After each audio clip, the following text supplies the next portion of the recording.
Juillet 1936, dans les casernes catalanes, la mort bute sur les milices et le peuple compte ses armes. Dans les villages et les hameaux, les paysans groupent les terres en un seul riche morceau et passe le vent libertaire.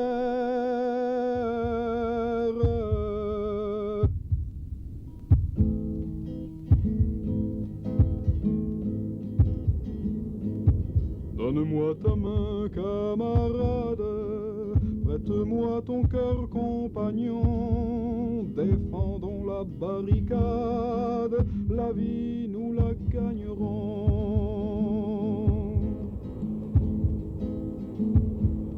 À quelques heures de Barcelone, se sont groupés des menuisiers, et sans patron tout refonctionne, on sourit dans les ateliers. Sur la place de la mairie, qu'on a changé en maternelle, des femmes ont pris la blanchisserie et sortent le linge au soleil.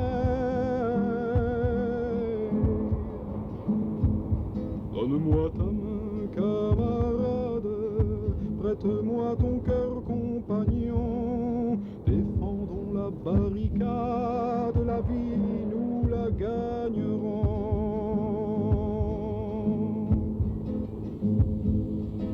Tandis que quelques militaires font leur métier de matador, des ouvriers, des ouvrières détruisent une prison d'abord. Là-bas c'est la mort qui s'avance, tandis qu'ici c'est l'anarchie. La liberté dans l'espérance, ils ont osé la vivre aussi.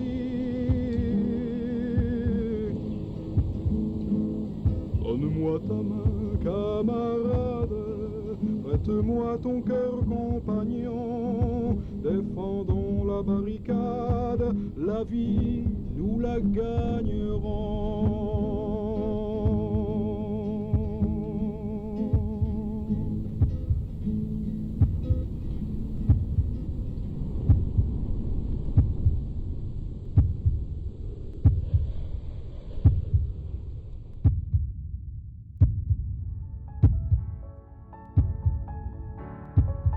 A la dreta, després de passar una font sense aigua, hi havia el pati d'una masia molt gran, voltat de geranis vermell i rosa, morts de set i mig desflorits.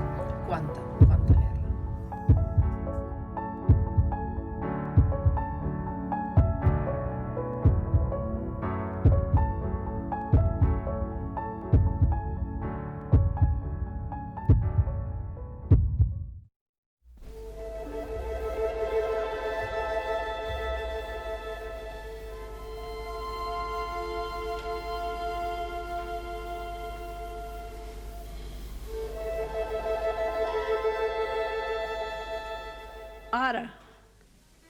Ara que ja de tanta cosa torno, no em pregunteu, que no sabria dir-vos per quina brida m'he sentit lligada. El cor encara vol tornar a gronxar-se desbocat a les barques de la fira, i dic que sí, que en mi tot clama d'esma cap a aquella petita esbojarrada. I ja no sóc sinó una dona absorta amb la veu i amb el riure que s'aturen.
Somos los hijos de Lenin, el comunismo a debatir, con el martillo y con la hoz, joven guardia, el burgués intratable y cruel, joven guardia, no le des paz ni cuartel. Paz ni cuartel.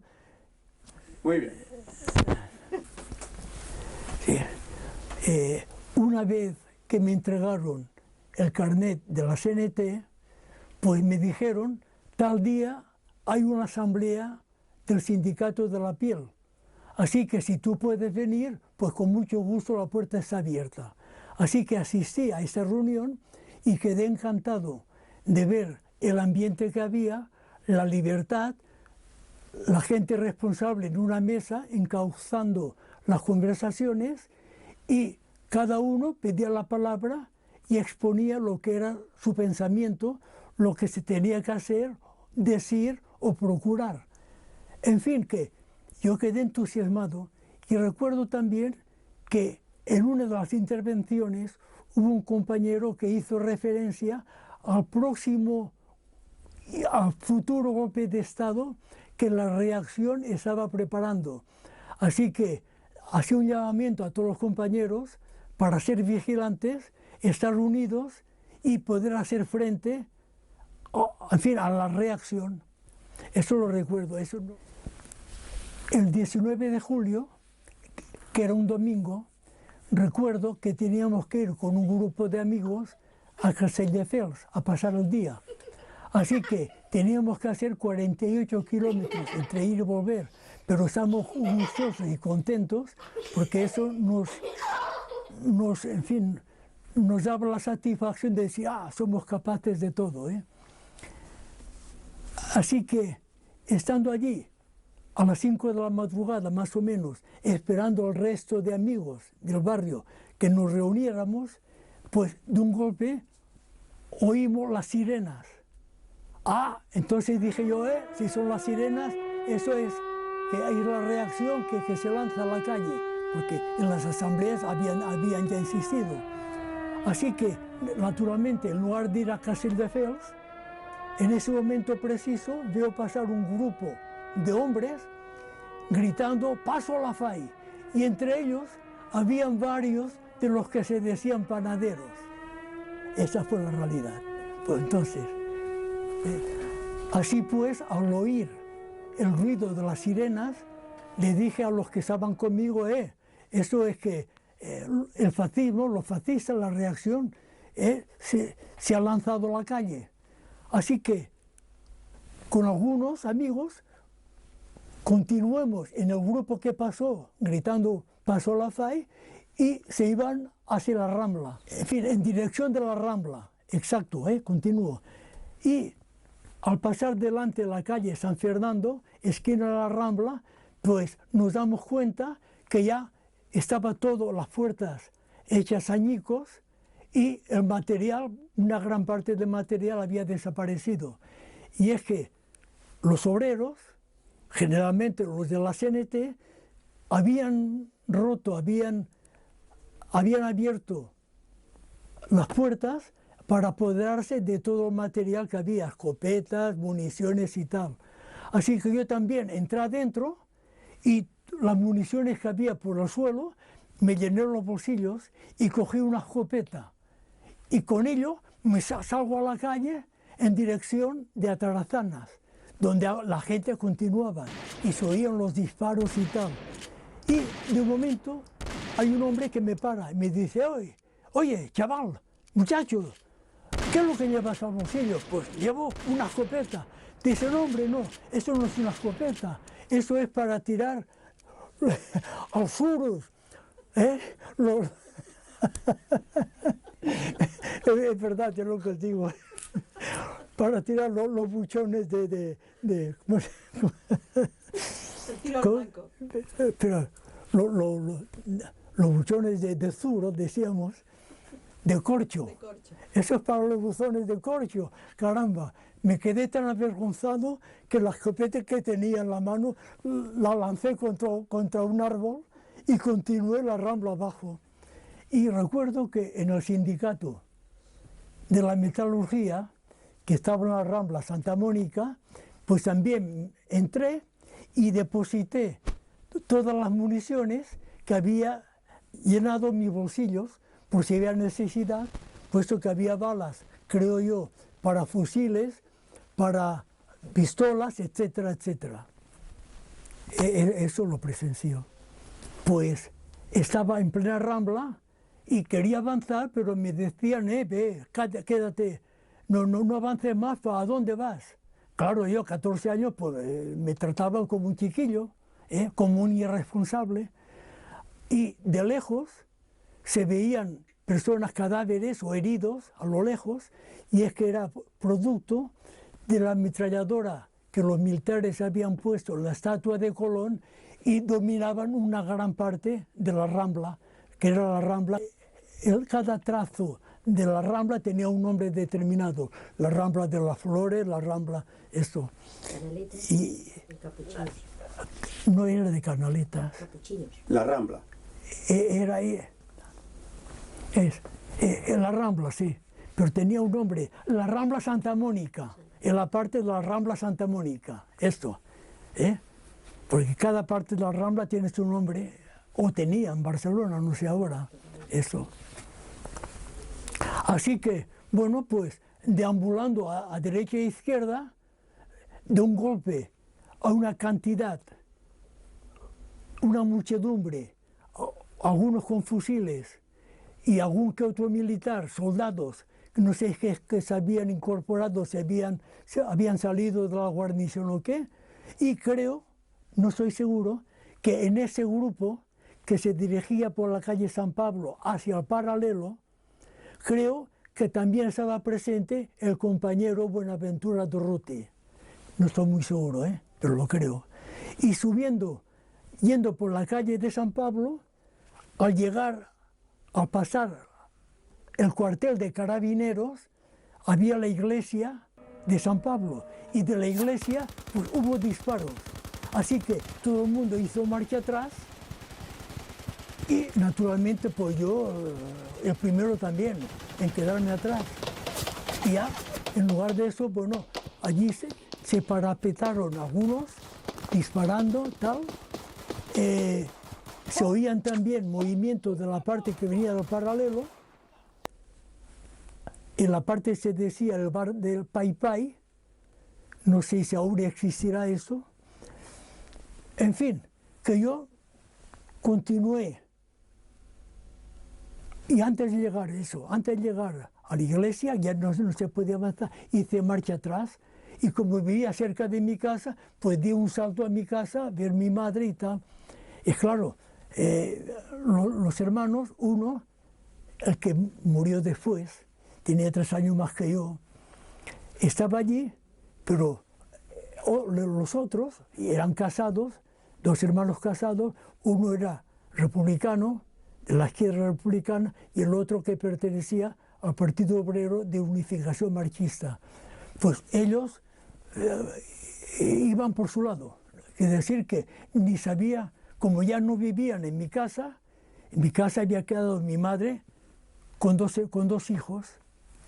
Bueno, así que otra, una iglesia que se encendía también hacia la catedral, pero la catedral nadie tocó, todo lo que había de valor, ¿cómo se dice eso? Las imágenes y tal, los cuadros, todo eso del ayuntamiento, había compañeros, habían personas civiles que transportaban todo ello a la Generalidad para evitar que se destruyeran las obras de arte, dijéramos, de valor de arte.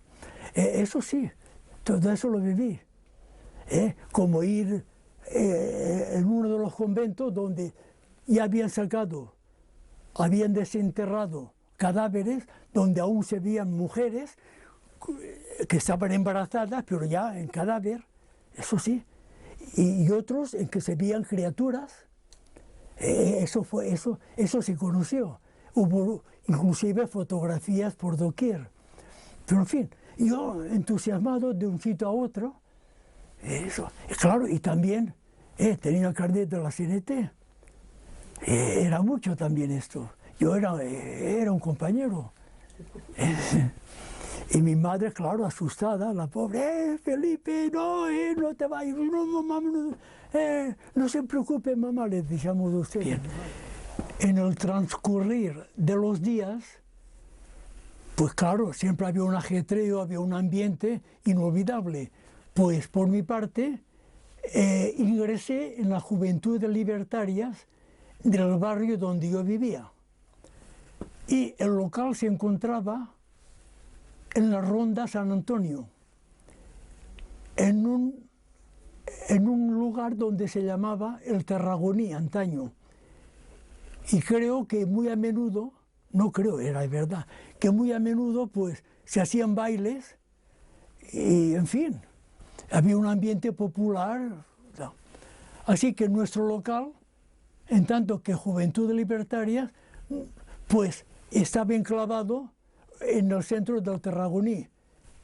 Éramos independientes, allí no había nada más que Juventud Libertaria del Distrito Quinto. Bueno, ¿qué puedo decir? Que nuestra labor, ¿cuál fue?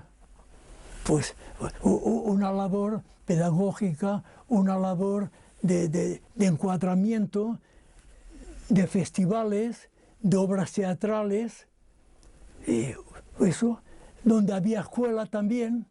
Había personas que se ocupaban de la enseñanza, pero era a título personal todo esto. Siempre en asambleas, pues siempre acudía y el ambiente era latente, era vivo. Allí se vivía por la revolución, se vivía por eso, por la socialización, por la colectivización de todo. El hecho que en Barcelona, a la semana del 19 de julio, de ver transcurrir los tranvías ya pintados de rojo y negro, aquello fue asombroso.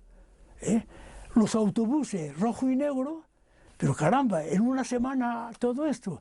Y es que naturalmente los tranvías se habían socializado. Quiere decir, al socializar, que todos los trabajadores, que sean ingenieros o dependientes o mecánicos o conductores, pues en principio tenían un salario unínimo, general. Inclusive pues hubo técnicos, hubo ingenieros que se quedaron también y reemplazando y ayudando en lo que podían. Porque hay que decir que no toda la jerarquía era fascista, era reaccionaria. Pues había quien tenía un sentido republicano, un sentido de sociedad, una tendencia socialista, no diré yo anarquista, una tendencia libertaria, sí. Los hechos de mayo del año 37. Bien, lo que recuerdo fue el hecho que la Generalidad, en conjunto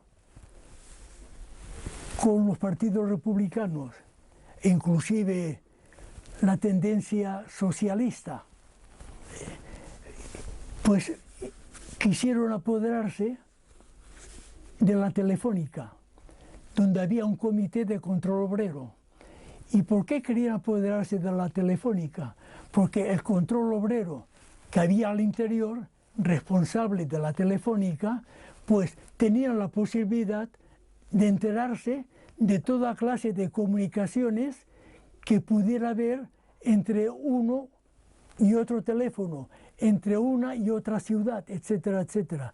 Así que el gobierno de la Generalidad, impulsado por la colaboración, por el comportamiento nefasto de los comunistas, que ya empezaban a moverse, pues, a ver, eso, quisieron desalojar al comité, a los obreros, a los responsables de la Telefónica, para apoderarse ellos, de tener el control. Y naturalmente, lograron avanzar al principio, no creo que inclusive llegaron a tener 1 o 2 pisos, pero los responsables del comité obrero, que estaban al interior del comité control, pues hicieron frente y se sostuvieron al interior. Quiere decir que no llegaron a apoderarse y tuvieron que hacer marcha atrás. Ello motivó un levantamiento general, pero no es que fuera algo que se pedía, sino que la gente empezó a hacer barricadas un poco por todo para hacer frente a esa reacción, a ese comportamiento nefasto de la Generalidad de Cataluña, con el apoyo del Partido Socialista, del Partido Republicano y en fin, y otros que inclusive que también estaban incorporados en el conflicto, es decir, no en el conflicto, incorporados en la reacción del movimiento. ¿Qué puedo decir de más? Aquello fue algo terrible porque el resultado, las luchas callejeras, pues produjeron más de 500 obreros muertos y una cantidad de heridos enormes. El foco de la sublevación en Barcelona era el cuartel de Atarazanas, sin contar grupos esporádicos a derecha e izquierda que querían también ponerse al lado de la Generalidad, matar el contenido, el ambiente, la fuerza que la clase obrera disponía, generalmente la CNT y parte de UGT también, pero el resto de tendencia socialista, comunista enteramente, guardias de asaltos se pusieron con los obreros, pero bueno, es que también los comités socialistas intervinieron también. Por los sucesos de mayo terminaron de forma que hizo mucho daño al movimiento obrero, a los sindicatos, a los militantes, puesto que la política imperante en aquel entonces fue siendo más dura, más difícil, muy difícil, y naturalmente se consideraba la intervención de Federica Montseny y de García Oliver muy nefasta, diciendo hay que hacer la revolución, cuando la revolución ya no continuaba, cuando la reacción hacía todo para hacer desaparecer las colectividades, las socializaciones. Así que dijéramos la fuerza sindical, la fuerza antifascista general, pues se iba mermando, se iba desapareciendo, y lo que imperaba entonces ya era una especie de política, dijéramos, en fin, impositiva, de política reaccionaria, donde ya no se respetaba nada, sino se iba a una finalidad, la cual, el de deshacer el movimiento obrero, el de deshacer los partidos políticos, como por ejemplo los del PUM, que se habían manifestado en tanto que comunistas, pero no al amparo del comunismo estilo Negrín, o inclusive estilo Caballero, ya al último, ya había cambiado. En fin, una vez el alto el fuego en los sucesos de mayo, debido a la intervención por la radio de Federica Montseny y de García Oliver, pues por pudor, por humanismo, por evitar de todo perder, porque se trataba de continuar la guerra y de continuar la revolución dentro del límite que se podía. ¿Qué puedo decir? Pues se desencadenó una represión enorme. Por ejemplo, donde había el local de la Juventud Libertaria del Distrito Quinto, que se llamaba el Tarragoní, pues la fuerza pública nos expulsó del local y quedó cerrado. Así que la Juventud Libertaria fueron a parar a la calle Nueva, a la calle Conde de Asalto. De forma secreta ya continuemos publicando en nuestro periódico, que era Ruta, el nombre del periódico, lo publicábamos pero clandestinamente. Estábamos también en contacto con grupos que se decían los amigos de Durruti, que también actuaban de forma clandestina y siempre con temor a ser detenidos, molestados, en fin, siempre con mucha cautela, con cuidado, y continuábamos nuestra labor. El periódico Ruta salía clandestinamente. Pues yo siempre quedé en Barcelona, en compañía de mi madre y de mi hermano, naturalmente, y ¿qué puedo decir? Y por desgracia, con mucha pena, por curiosidad, vi la entrada en Barcelona de las tropas fascistas. Empecé ya viendo a las Ramblas un cura con una gran panza, allí, en fin, con una cruz, como si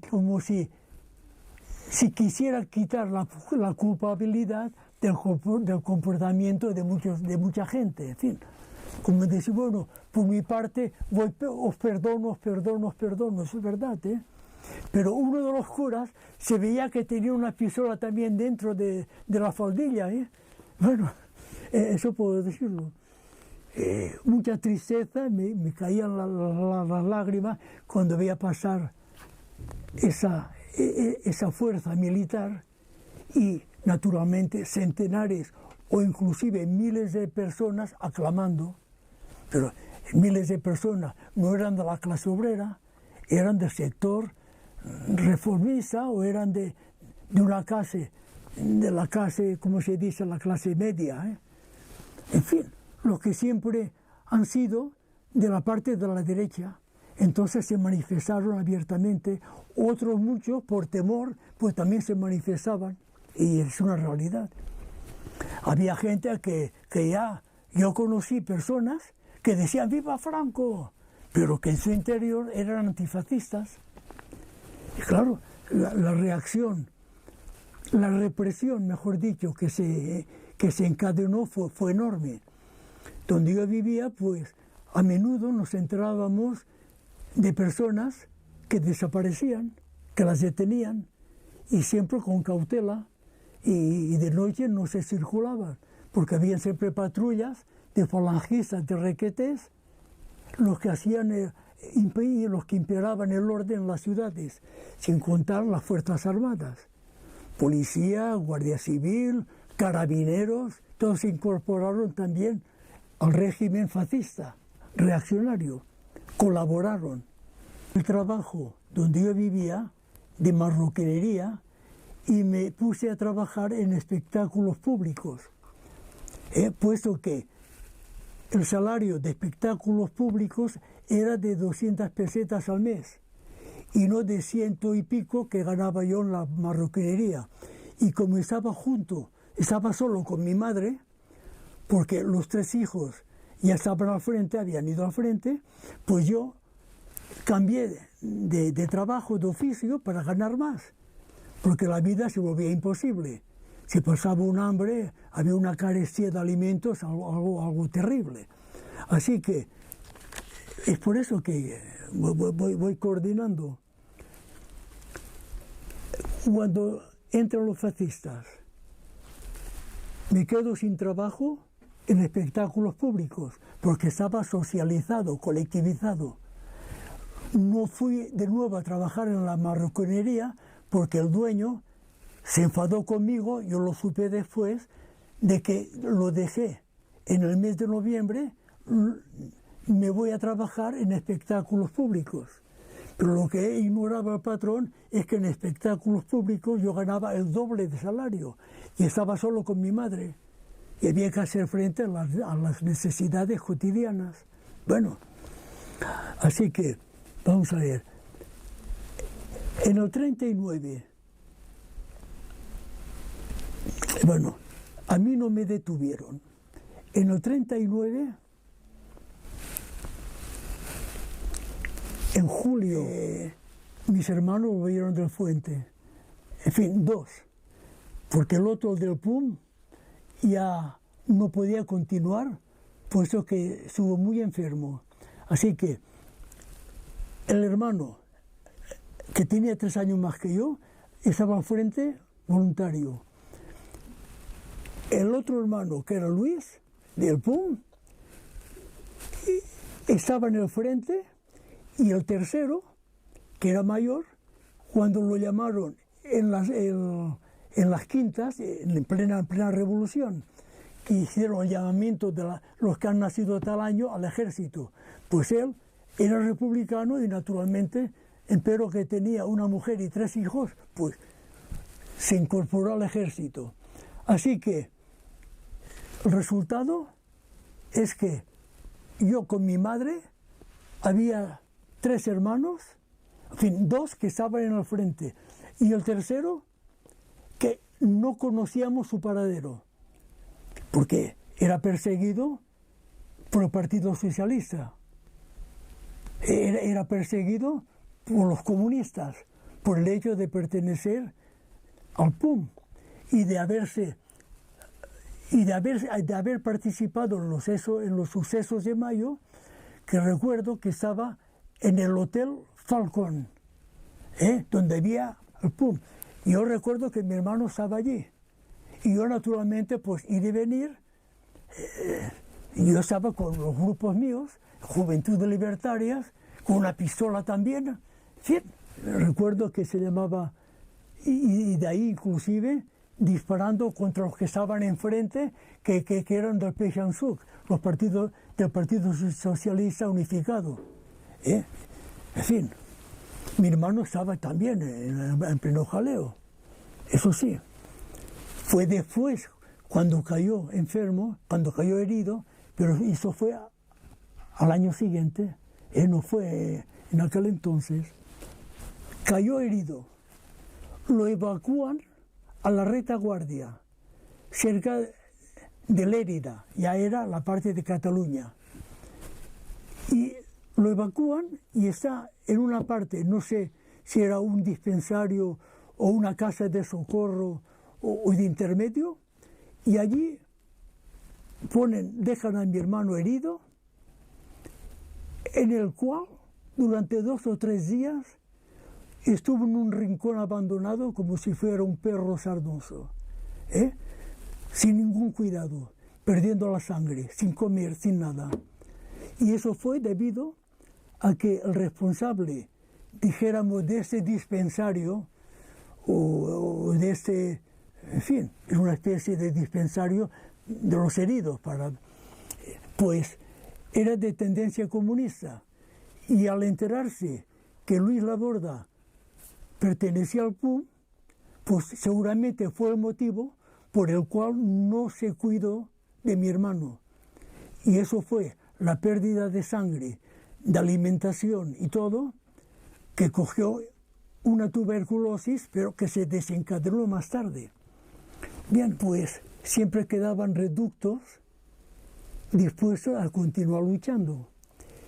Y en estos reductos, pues yo, Felipe Laborda, siendo tan joven, pues yo siempre con mis ideas libertarias, de transformación del mundo, de luchar contra la represión, con el fascismo y tal, quiere decir que de una forma clandestina teníamos grupos de amigos que nos reuníamos tal y cual y hacíamos lo que podíamos hacer, al menos tener un contacto. Bueno, la guerra terminada, el hermano mayor, que tenía 3 años más que yo, lo dejan para que entre a Barcelona. Claro, él estaba, no sé cómo lo detuvieron, pero estaba él en no sé qué parte del frente, pero haciendo excavaciones, trincheras y tal, lo soltaron. al cabo de X días, de estar una serie de plazas donde meditan toda la gente, mi hermano llega, el que tenía 3 años más que yo, en Barcelona. El otro, que había quedado cortado en la parte de Valencia, vuelve también, que era de izquierda republicana, tranquilo, pero el problema entonces era de poder vivir, de trabajar.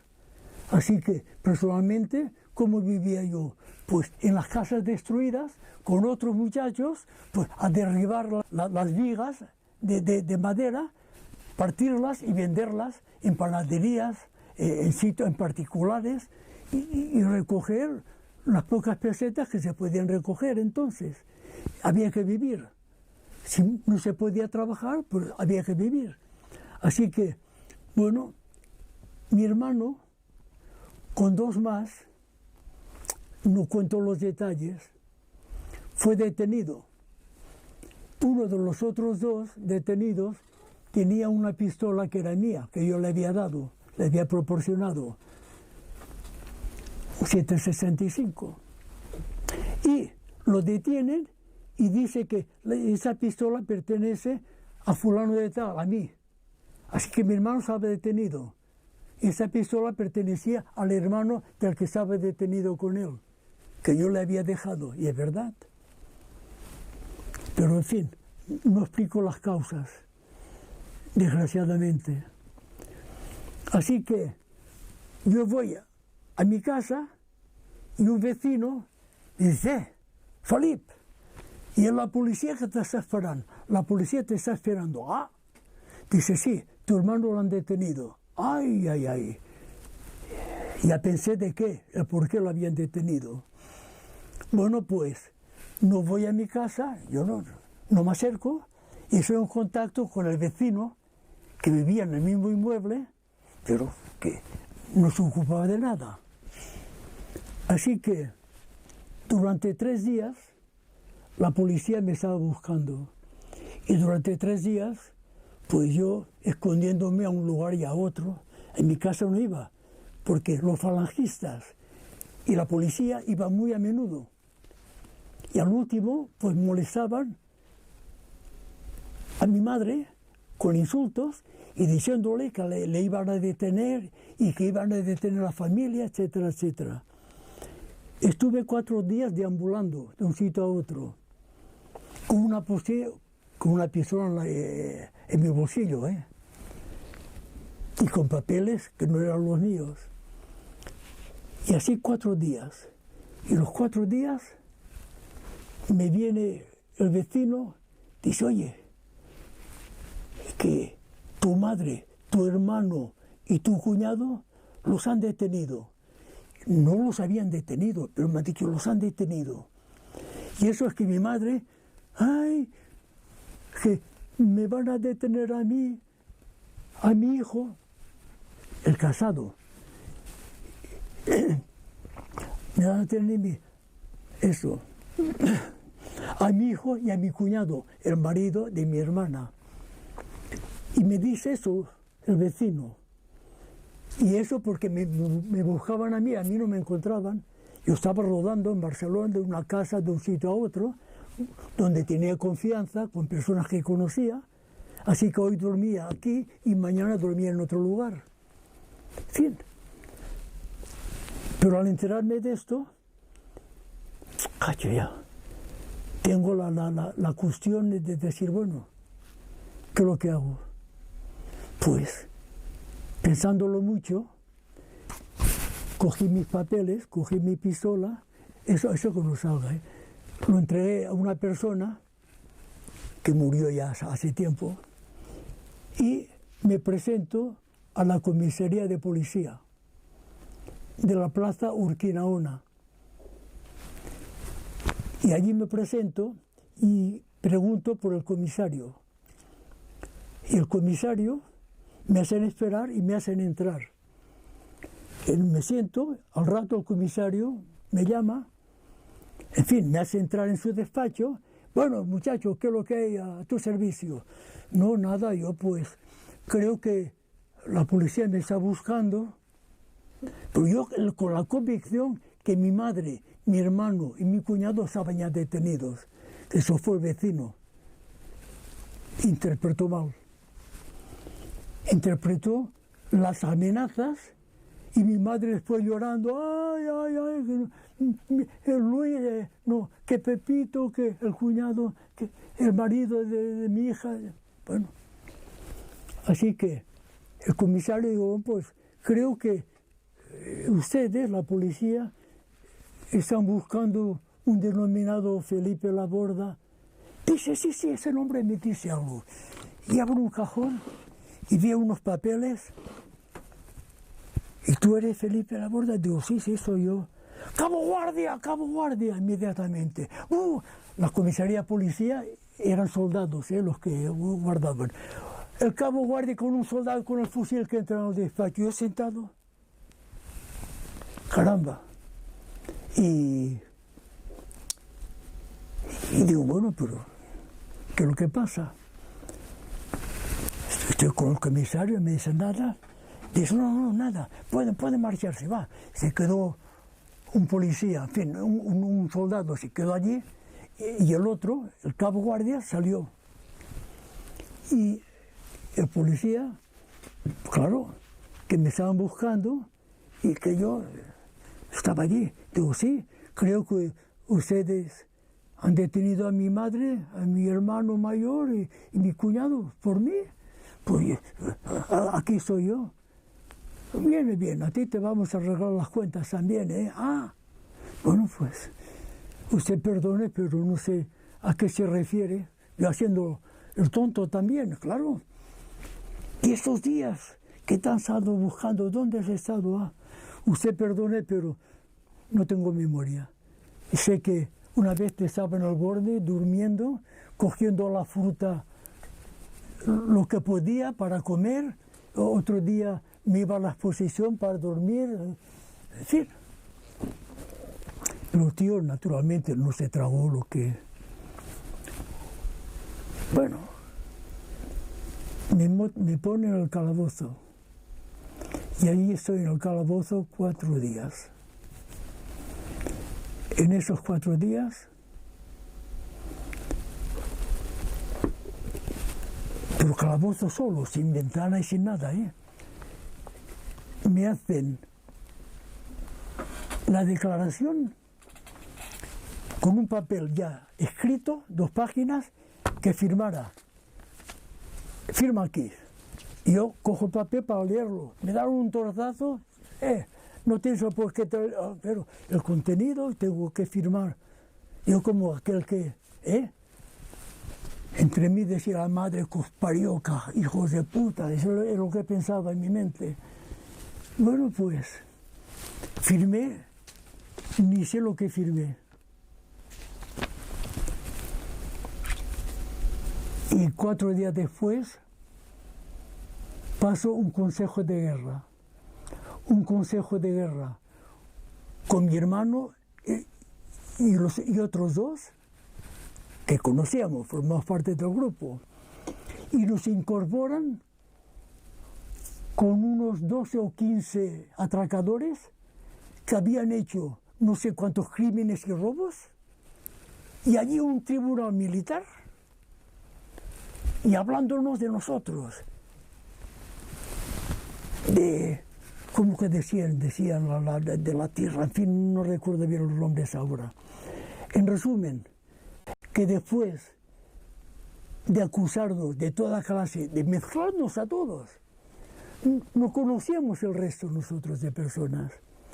Eran atracadores, habían matado gente llenos de sangre, y yo qué sé yo. Y nos condenan a mí a 20 años. Los otros 2 a 20 años. Y mi hermano, que tenía 3 años más que yo, mayor, a la pena de muerte. Y mi madre, estando al fondo de la sala del tribunal, yo la veía cuando giraba la cabeza así. No sé cómo se enteró del día de juicio, del día del tribunal. Así que por eso digo que no me detuvieron. Fui yo que me hice detener. Ahora, el por qué mi hermano y los dos fueron detenidos, bueno, no quiero mencionar. Eso no lo menciono. Así que, condenado a 20 años, era un sábado, nos llevan a la Modelo. Nosotros, 4 en un grupo, y los otros que se quedan aparte, el otro grupo que no conocíamos nada, ni sabíamos quiénes eran, y nos llevan a la cárcel Modelo de Barcelona. Mi hermano condenado a la pena de muerte en la celda de condenados a muerte, y a mí condenados a X años, los que ya habían pasado en consejos de guerra.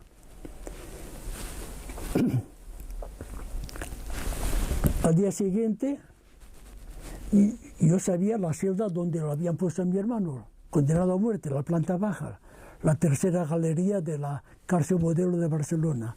A mí me pusieron en el primer piso, que había primero y segundo piso, las galerías. Y me ponen en una celda donde habían ya 9 personas detenidas, una celda para una persona. Yo era el 10º, amontonados.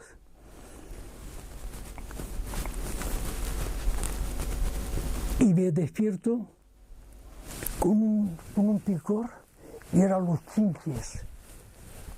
Como yo era carne nueva, sangre nueva, y eso yo me di cuenta en los demás que venían después, detrás de mí, los que se iban incorporando en las celdas. Pues los chinches tenían el odor y se agolpaban sobre el último que había entrado, debido a la sangre, el olor, etc. Lleno de chinches. ¡Oh! Y uno dice, oh, y ya te acostumbrarás como nosotros. Me acostumbrarás. Me quedo dormido, pero no solo, uno metió una manta, había quien tenía colchonetas, y me despierto y digo, mi hermano lo han matado. Hombre, dices, mi hermano lo han matado, lo han fusilado, lo han asesinado. Lo habían sacado con otros cuantos condenados ya a muerte de X tiempo y lo fusilaron. Y cuando llega, eso me enteré después, porque en la cárcel estábamos todos bien, en fin, militábamos dentro de las cárceles, teníamos contactos con todas las galerías. Eso fue, yo me incorporé también a continuación. Me enteré que mi hermano lo fusilaron un domingo y el cura, el reverendo padre Torrens, le dice, hijo mío, ¿cuál es tu última voluntad? Mi última voluntad, despedirme de mi hermano. Sí, pero antes tienes que ocuparte de ti mismo, has de confesarte. Y mi hermano le contesta, ¿confesarme? Si no creo, y yo soy en paz conmigo mismo. Si no te confiesas, no podemos acceder a tu voluntad. Y murió fusilado sin despedirse de mí. Eso es verídico, Después me enteré porque en la cárcel había un servicio también de compañeros, estamos organizados. Yo no sé cómo era, pero todo lo que pasaba, dentro y fuera, lo sabíamos. Mismo con un poco de retraso, pero sabíamos todo. Había una coordinación, claro, no todos los presos estaban al unísono enterados de esos contactos. Pero en fin, es por decir. ¿Por qué he dicho esto? Bueno, por la época que estamos tocándola, cómo te detuvieron, cómo empezó la represión. Sí. ¿Y cómo, qué pasó? ¿Cómo pudiste salir de ahí? Esto. ¿Y tu madre? ¿Qué pasó con tu madre? Sí. Y todo eso? El periodo de cárcel.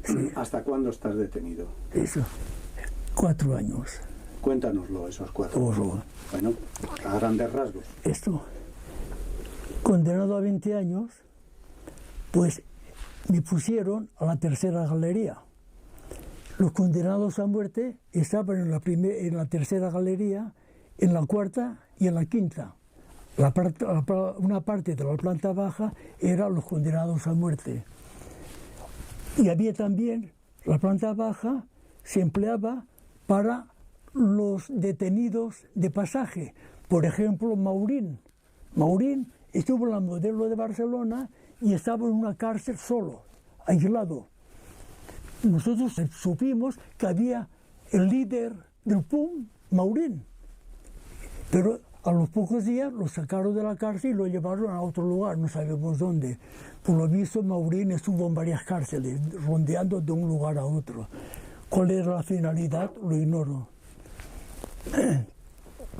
Bueno, ¿por qué digo esto ahora? Tu experiencia a lo largo de los 4 años en la cárcel. Pues mi experiencia, pues, estuve en la cárcel Modelo de Barcelona, hasta el mes de mayo del año 43. No, hasta el mes de marzo del año 43. En el mes de marzo me dicen que prepare el petate que me trasladaba a una colonia penitenciaria. Yo no había pedido nada, ¿eh? Y resulta que nos encontramos quizá unos 30 personas o más, 30, 40, no recuerdo bien. Entre ellos muchos condenados a 20 y a 30 años. Y era para trasladarme a una colonia penitenciaria de la provincia de Gerona, San Miguel de Fluvià, que era la redención de penas por el trabajo. Un día trabajado, un día de condena menos. Pero mi condena, como terminaba al año 1959, así que, por eso ese papel fue el que firmé cuando la libertad, donde dice los días que estuve en la cárcel. Tiempo extinguido, 1434 días. Tiempo que le falta por extinguir, 5.766. Extingue la pena el 29 de julio del año 1969. Eso es lo que le enseñaba antes. Como una hipoteca. Y fue el papel, cuando salí de la colonia penitenciaria, tuve que ir a Gerona, y fue a Gerona donde me dieron la libertad y el billete para ir desterrado a Valencia, porque me dieron la libertad condicional, provisional y con destierro. Y con destierro representaba buscar un lugar de España, una ciudad, un lugar de España distante como mínimo de 300 kilómetros de donde uno vivía. Así que yo, antes de salir en libertad, había pedido de ir a ¿dónde? A Valencia. Valencia está a 320 kilómetros de Barcelona, hay una comunicación, Valencia tiene un puerto, en Valencia hablan el valenciano, que es el catalán también, aparte del castellano. Bueno, pues yo dije Valencia. Bueno, tenía 48 horas para llegar a Valencia y presentarme a la autoridad. Bien. Como tenía 48 horas, con el tren me apié a Barcelona para ver mi familia, mi madre, mi hermana, mi hermano, mi cuñado. Digo, bueno, tengo 48 horas, el lunes cogeré el tren destino a Valencia, porque tenía el billete de ferrocarril. Y claro, pues, era el sábado, era un sábado, voy donde vivía mi madre, en la calle de la Sera vivía, Y claro, pregunté, porque sé que vivía en el número 5 de la calle del Arquero. ¿En qué piso? Pregunté a una muchacha si sabía dónde vivía la señora Carmen. Sí, usted es el hijo. Sí, soy su hijo. Y aquí sí que mi madre hablaba con las vecinas y tal. Y en el segundo piso, pom, mi madre, hijo mío, claro, si hemos estado a la estación del norte, digo, no, es que me he detenido en Gerona para tener el papel de libertad. He encontrado a alguien que estaba en la cárcel Modelo conmigo, me invitó a una cerveza y debido a esto, en lugar de un horario del tren, he cogido el horario de 2 horas después. Y mi familia todas las tardes iba a la estación del norte a esperarme. Yo ignoraba esto. Podría esperar de un día a otro. Bueno, pues... sí. Con mi madre nos vamos en casa de mi cuñado, que vivía en la calle Parlamento. Y de la calle Parlamento nos vamos en casa de mi hermano, que vivía en la calle Blasco de Garay, en el Pueblo Seco. Tenía una tintorería. Bueno, pues allí hasta las 2, las 3 de la madrugada, hablando de una cosa y otra. Y mi hermano me dice, bueno, en lugar que tú vas a Valencia, desterrado, tengo un amigo en Murcia que trabaja conmigo, que tiene amistades con el capitán general de la región de Cataluña. Y me ha dicho, no te preocupes, yo conozco al capitán general y tu hermano se quedará en Barcelona. Pues tanto mejor. Y eso me dice mi hermano. Digo, pero nada, mañana por la mañana, el lunes, vienes al taller. Él trabajaba en la calle San Pablo. Tenía una sastrería, era responsable, la sastrería Rosell. Bueno, así que el lunes por la mañana temprano voy al trabajo y allí me presenta Murcia, su amigo, un amigo. Y hombre, nada, muchacho, no te preocupes, yo tengo una amistad. Tú te quedas en Barcelona con Pepito, con tu familia, hombre, pues tanto mejor. Y me lleva enfrente de la estatua de Colón, donde hay la comandancia militar. Me lleva allí y pregunta por fulano de tal.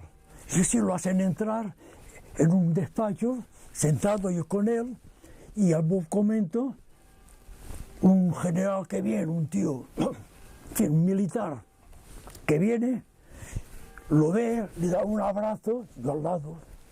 Mira, sí, son muchachos que te ha hablado. Bueno, ningún problema.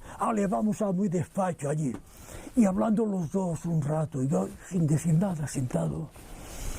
Bueno, y de golpe se viene a mí, dice, bueno, ¿tú qué edad tienes ahora? Digo, pues 21 años. Es que has hecho el servicio militar. Pero si vengo a salir de la cárcel. No, hay que hacer el servicio militar. Sí, pero estoy condenado y aparte de esto, soy hijo de viuda. Eso no cuenta. Bueno, me dice, yo me arreglo del caso, me arreglo de la cosa, nada, no hay nada que decir. Recibirás un papel en tu domicilio, donde vives con tu madre y tal, y ya. En el papel diremos, verás en qué día has de presentarte aquí.